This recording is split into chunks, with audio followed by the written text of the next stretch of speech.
everyone, it's Lucy from My Crazy Craft Life, and today I'm here with the Revisiting series.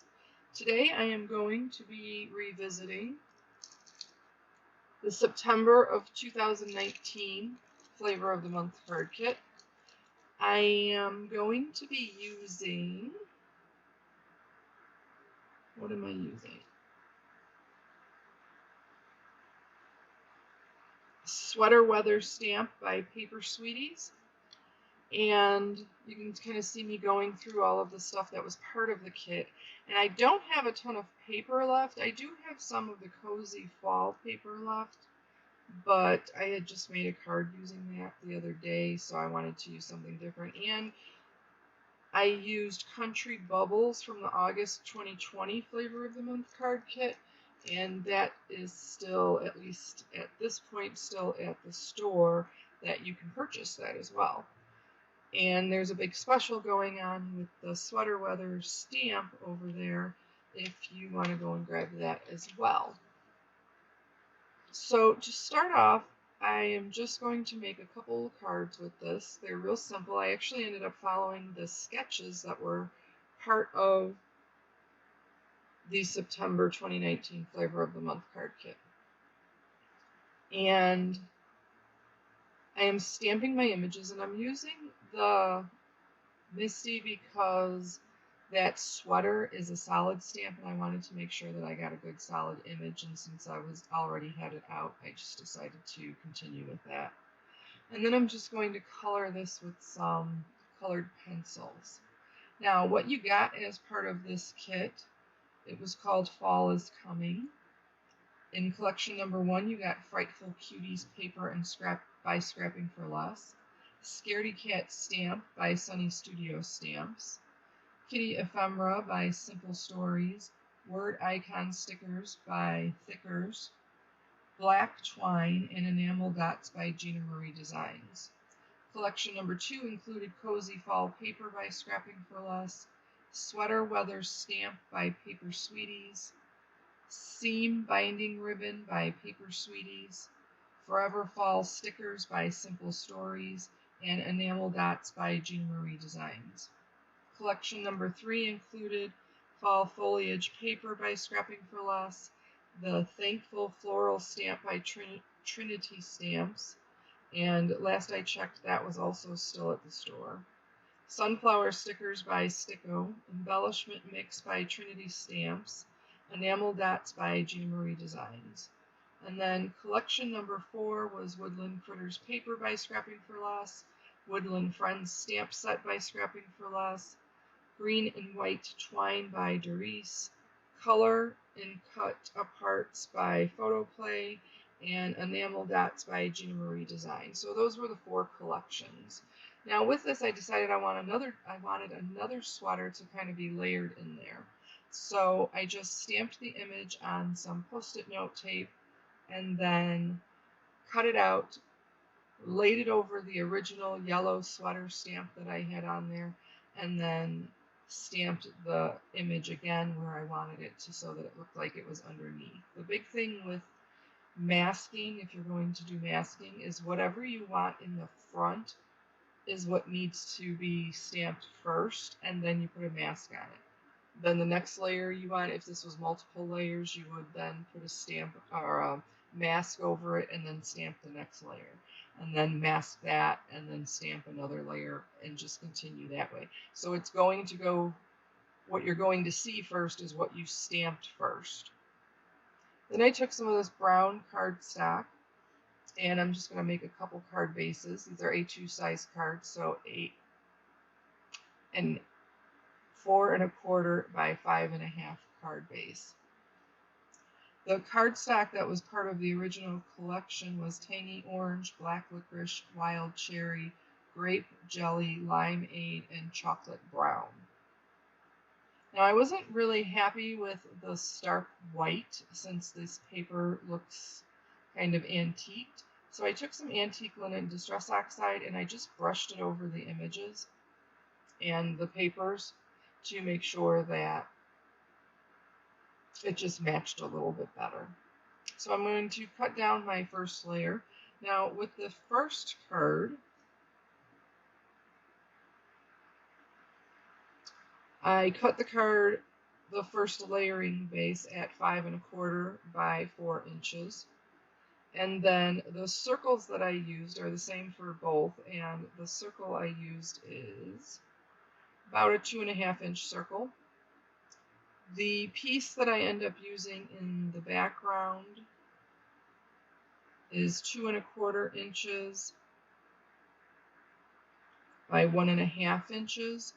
And then the sentiment I decided to put onto another piece of the card pattern paper, and that is the pattern paper is about 3/4 of an inch, and the sentiment strip is about 1/2 an inch. And so I just layered that up and then I cut it. And I did the same thing with the antique linen Distress Oxide on the white paper for the sentiment. And I'm going to use the sentiment sweater weather and stamp that on there. And then, like I said, I just end up layering this up. Now, if you, on top of the cardstocks, you also got 2 sheets of Neenah 110-pound Classic Crest Smooth Solar White cardstock and 4 A2 size white envelopes. Now, the other thing, if you got the banana split level, you received everything that was part of the double dip, which was the 4 collections and the cardstock and the envelopes. But you also received Autumn Blessings die by Scrapping for Less, Fall Greetings Sentiment stamp by Scrapping for Less, Nouveau drops, and Enamel Dots in random color. So here I'm just going to, like I said, layer this up and then just fishtail the end of it. And instead of trying to fishtail both sides or both pieces, meaning the sentiment strip and then the layer in the back, I just adhered it together and then fishtailed both at the same time. And then I'm just going to piece this together. Now, as I was going through this, I decided I did not like the blue background or the roses, and I wanted to use a different one. So I flipped it over, and I decided I did like that blue for the background. But then I didn't like the piece that I was going to use as a back piece, so I ended up having to cut another piece down. And that's what I'm doing here. And then I'm just going to piece this all together. I'm using a tape roll this time, which I rarely have been using those lately because I got my ATG gun. So, but I do have quite a few of these left, and I have a lot of refills for them. And it was sitting on my desk, and it was just right there. I think my daughter must have been down here doing something because she had stuff all over and didn't put it away. So it was on my desk, and it was right there for me to use.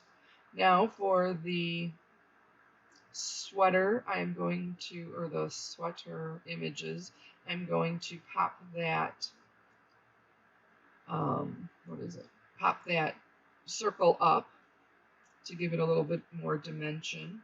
And I'm just going to put it all the way to the end so that you can't tell that the sentiment strip doesn't actually go to the end, because originally I wasn't going to put it that far over, but then sweater weather didn't fit, so I had to move that over, so I had to kind of rework it a little bit outside of what I was thinking originally. Now the next card, I picked the background. Again, the background is 5 1/4 inches by 4 inches. The 2 pieces of pattern paper that are cut into rectangles are about 2 3/4 inches by 2 inches. And then the strip is 4 inches, so it's going to go the entire length of the layering panel, the back panel for the card, by 1 inch. And then I also pop up this circle die, or I mean this circle die cut image, and I'm going to pop up that panel, the long panel in the back. And that is going to give me some dimension. Now, what I did so that there wasn't one too much dimension or that the circle wasn't kind of lopsided when I put it on, because I wanted that long panel to have some depth to it, which is why I wanted to add that foam tape. So I'm going to take a piece, I'm going to cut it in half, and then I'm going to pop that, like I said, that panel up. But then what I'm going to do on the circle is I'm going to check the area and make sure where that circle is going to fit, and I'm not going to put foam tape where it's going to go in between there. So I'm only going to put the foam tape on the bottom and then on the very top so that it doesn't get lopsided or, you know, be off or have too much dimension on it. I wanted it to be flush with that strip that was in the back. And then that is it for those two cards, except I'm going to add a few enamel dots from the kit. And that is going to finish this up. So thank you for joining me. I hope you enjoyed the revisiting videos. Like I said, I will list down the things that are still available from the kit at the bottom of this, or in the comments on this, and you can go check those out. And don't forget to head over to Scrapping for Less. There's a big sale going on for the store closing. Again, I appreciate it. Take care. Everybody stay healthy. See you next time.